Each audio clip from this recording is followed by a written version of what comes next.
Ya, Anda masih bersama kami di Fokus Terkini TVRI, masih bersama saya Ardianto Wijaya dan sejumlah narasumber yang hadir secara fisik dan secara daring. Saya akan langsung ke Prof. Irwan. Prof. Irwan, tadi kata Mbak Devi, harus secara jelas disosialisasikan rambu-rambunya. Jangan-jangan ini tidak diperbolehkan untuk di-upload di media sosial begitu.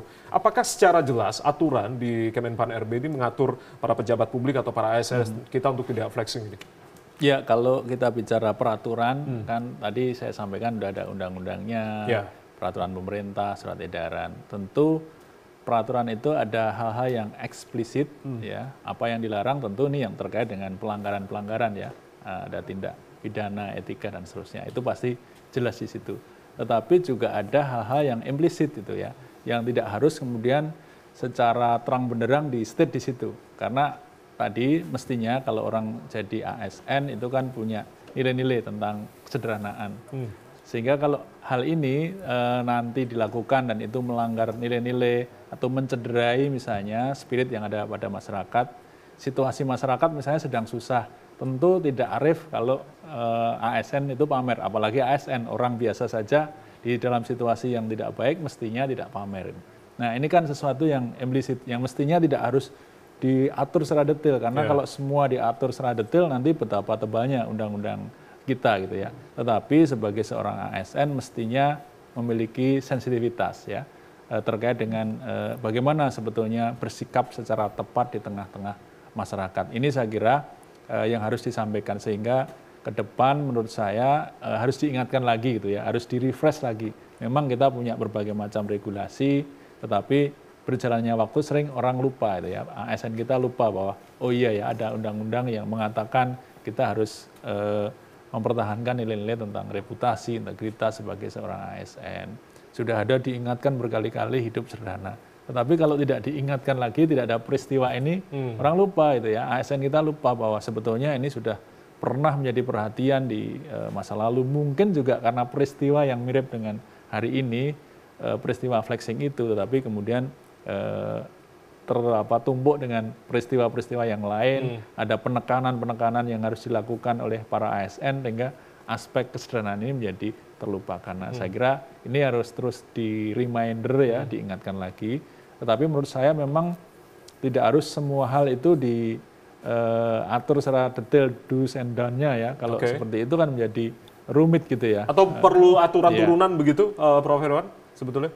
Ya, hal-hal yang tadi yang tidak harus diatur secara rigid mestinya bisa dipahami seorang ASN, karena ketika mereka mau masuk kan ini sudah ada berbagai macam diklat, pendidikan dan pelatihan. Nah disitulah seorang ASN menjadi paham mestinya hal-hal bagaimana dia bersikap atau merespon persoalan-persoalan yang ada di dalam masyarakat. Karena tidak harus secara detail pun dengan spirit ASN tugas yang ada di lapangan bisa dikerjakan, tidak harus ini tugas dia atau tidak itu ya. Tetapi seorang ASN mestinya paham. Tapi koordinasinya dengan kementerian lembaga yang lain seperti apa? Berarti Kemenpan RB dengan kementerian lembaga lain terkait dengan pengawasan ini? Iya, tugas kami secara rutin ini kan kami tadi punya program namanya reformasi birokrasi, juga tugas untuk memperkuat pengawas internal di seluruh kementerian lembaga sampai di daerah. Nah kami ini selalu reguler gitu ya, melakukan asistensi. Jadi kami melakukan evaluasi di akhir tahun, tetapi di dalam prosesnya setiap periodik gitu ya, secara periodik kami melakukan asistensi untuk mengingatkan kembali dalam banyak aspek dari reformasi birokrasi itu. Salah satunya adalah peran dari pengawas internal di masing-masing kementerian lembaga dan daerah untuk tadi mengingatkan. Tentu sebetulnya kan yang direspon masyarakat ini hal-hal yang tidak wajar itu. Nah, kalau hal-hal yang masih wajar memang masuk akal seorang ASN bisa punya tadi barang-barang sebagaimana ditampilkan di dalam sosial media mereka, itu mungkin masih bisa diterima. Tetapi kan masyarakat juga paham itu. Berapa sih sebetulnya gaji insentif yang diterima oleh seorang ASN, sehingga yang direspon oleh masyarakat di dalam sosial media kan hal-hal yang menurut mereka tidak wajar. Nah kalau masyarakat saja punya kapasitas, sensitivitas untuk menilai hal itu wajar atau tidak, mestinya seorang ASN kan lebih terpilih gitu ya. Mereka bisa masuk ASN pasti punya kelebihan-kelebihan. Nah kelebihan itu yang harusnya juga digunakan untuk melakukan assessment, analisis situasi ini pantas atau tidak pantas untuk dilakukan begitu. Baik, saya langsung ke Mbak Devi. Mbak Devi, tidak perlu aturan secara rigid diatur begitu kalau menurut Prof. Erwan. Artinya formulasi apa yang harusnya kita paham begitu, para pejabat ini paham begitu. Ini yang tidak boleh dilakukan, ini yang boleh dilakukan agar tadi selain juga diingatkan terus untuk gaya hidup sederhana, tidak hedon, tidak flexing gitu. Ya, yang menarik adalah begini, ketika kita 2020 mendadak digital, ada hal yang orang tidak paham dan itu harus diajari tentang bagaimana hidup di ruang digital. Terkait flexing, ini bukan hanya soal pejabat menurut saya. Kita sering luput, ini terlalu mikro sebenarnya, terlalu nano, bahkan urusannya hanya soal urusan pamer. Tapi ada yang problem dengan pamer tadi, yaitu apa? Keamanan digital. Di luar persoalan pamer tadi, kemudian ada orang yang dipanggil aparat hukum dan sebagainya, kerugian akibat Anda pamer karena itu menjadi potensi untuk penjahat-penjahat kemudian dengan mudah melakukan profiling Anda, itu yang jauh lebih penting. Dan ini tidak peduli pejabat atau tidak, itu harus diajarkan bahkan dari TK. Karena ini satu keterampilan yang nggak bisa tiba-tiba, oke, kita tahu nih, gini cara hidup di ruang digital. No, orang nggak paham.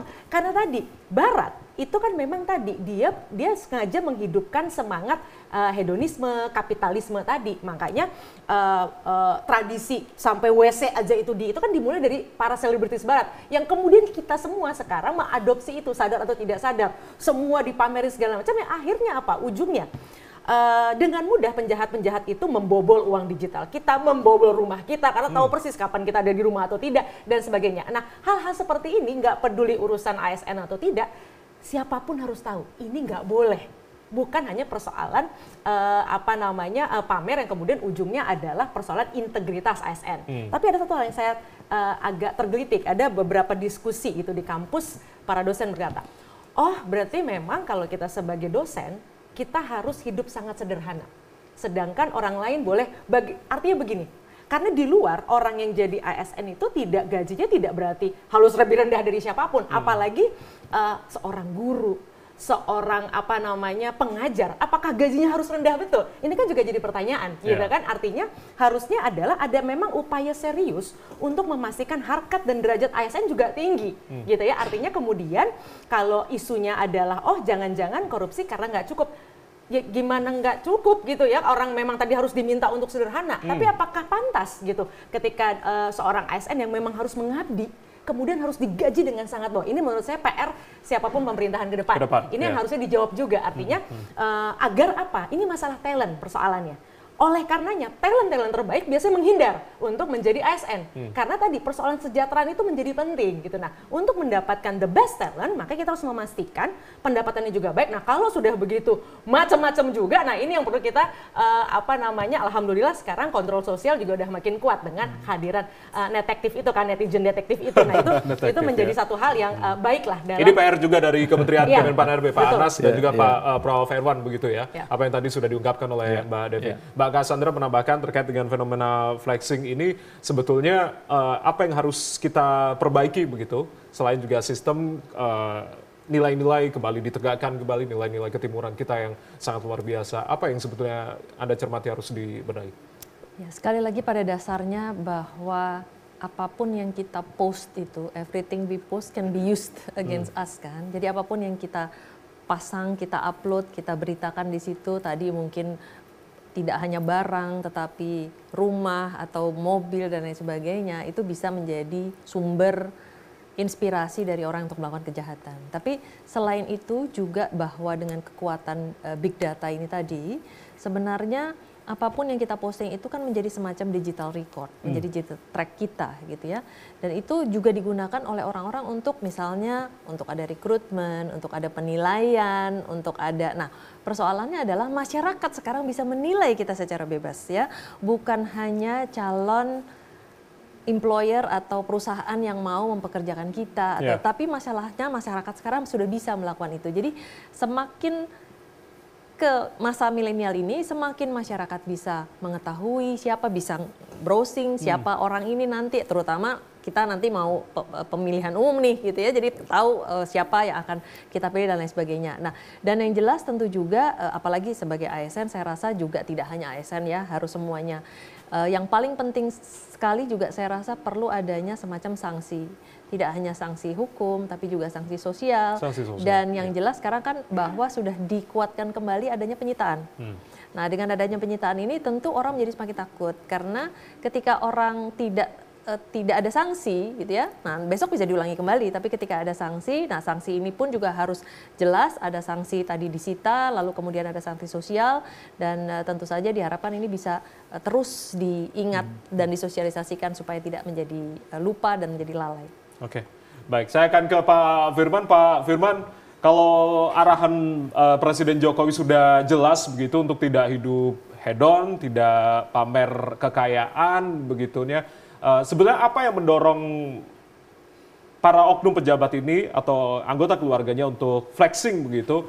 Karena memang kalau setelah rame ini kan mereka kan mengunci akun mereka, memprivate akun mereka, jangan-jangan juga ada yang dihapus atau diarsipkan postingan-postingan dengan tas mewahnya begitu. Artinya ini juga kekuatan media sosial. Tadi Mbak Devi katakan netizen detektif ya tadi. Ini kan sangat luar biasa. Tidak takut arahan presiden, jangan-jangan takut justru malah kekuatan media sosial yang membongkar itu semua. Pak Firman. Ya betul, jadi dibalik apa yang kita lihat sebagai fenomena flexing dan euforia masyarakat untuk membongkar ketidakjujuran aparat misalnya, kita perlu juga lebih jernih menentukan musuh yang sebenarnya ini kan bukan flexingnya, tetapi orang yang memflexing kekayaannya dan kemudian tidak jelas asal usulnya. Nah, justru sebetulnya yang menjadi musuh bersama kita ini adalah kedangkalan yang diciptakan oleh media sosial. Jadi flexing ini sudah menjamur, sudah terbentuk menjadi terinstitusionalisasi oleh media sosial, kemudian dianggap sebagai hal yang biasa. Tadi Mas Jaya juga bertanya bagaimana kemudian keluarga dan anak-anaknya pejabat, istrinya memflexing, karena itu dianggap sebagai hal yang lazim, hal yang wajar. Kita menunjukkan sesuatu dan itu dianggap sebagai unggahan biasa. Nah, di sini sebetulnya justru bukan flexingnya yang harus kita musuhi mungkin, tetapi kedangkalan berpikir bahwa ketika kita menunjukkan sesuatu itu ada implikasi yang mendalam menyertai itu. Nah, ini yang perlu kita garis bawahi, dan bahwa dengan kedangkalan berpikir ini juga kita kalau kita lihat banyak orang yang sentimen terhadap pejabat kemudian mengumbar foto pribadi atau kehidupan pribadinya orang lain untuk ditunjukkan kepada publik, dan kemudian publik membuncah kebenciannya seakan-akan semua yang flexing itu berasal dari sesuatu yang tidak benar. Nah, ini harus hati-hati kita mendudukkan itu semua. Jadi justru mungkin flexing hanya mengalihkan kita sesaat terhadap sebuah realitas palsu, tetapi justru yang harus kita perangi di sini adalah kedangkalan berpikir yang diciptakan oleh media sosial. Seperti itu, Mas Jaya. Jadi Pak Firman, artinya flexing ini wajar begitu ya, asalkan harta kekayaan diperolehnya secara jelas begitu, artinya publik di media sosial juga harus tahu begitu, atau seperti apa sebetulnya? Ya, artinya flexing ini belum tentu secara dangkal kita bisa letakkan sebagai hasil dari mendapatkan kekayaan yang tidak benar, atau mungkin flexing di zaman kemarin investasi bodong itu didapatkan dari menipu. Tidak selalu begitu. Bisa jadi orang tidak bermaksud flexing tapi menunjukkan pengalamannya kemudian ditandai sebagai flexing, kemudian muncul kebencian. Ini kan menjadi salah sebetulnya. Nah, itu yang perlu hati-hati, Mas. Oke, saya minta tanggapan Mbak Devi singkat saja sebelum nanti kita akan lanjutkan bahasan terkait tanggapan dari Pak Firman tadi. Sebenarnya flexing ini wajar begitu, Mbak Devi? Ya, sekali lagi bukan persoalan wajar atau tidak. Tadi saya sampaikan 2020 pandemi membuat kita mendadak digital. Ada etika moral baru di ruang digital yang semua orang akan mulai dari nol. Makanya lihat perilakunya. Mau orang yang berpendidikan, mau orang yang dengan tingkat kekayaan yang juga cukup baik, perilakunya sama. Tidak tadi yang beliau sampaikan mungkin tidak rasional, dangkal dan sebagainya karena ini universe baru. Kita memang perlu belajar semuanya. Nah, sebenarnya Presiden dari 2021 sudah punya program yang namanya Makin Cakap Digital. Tapi kan penduduk kita 276 juta. Butuh waktu untuk masing-masing itu mengajari setiap orang bahwa ada 4 hal untuk menjadi manusia yang paripurna sekarang ini harus belajar bukan hanya keterampilan, bukan hanya cuma bisa posting, edit-edit, tapi etikanya, budayanya, sama satu lagi keamanan digital. Ini yang orang sering tidak paham. Baik. Dari sisi perilaku, Mbak Cassandra, menambahkan? Ya, sekali lagi kan dari orang individu bisa mempengaruhi media sosialnya, media sosial ini juga mempengaruhi individu. Bagaimana saling berinteraksi antara aspek manusia dan media sosialnya, dan bagaimana pengetahuan, keterampilan tadi yang disebutkan itu sangat penting, terutama supaya bisa melindungi diri.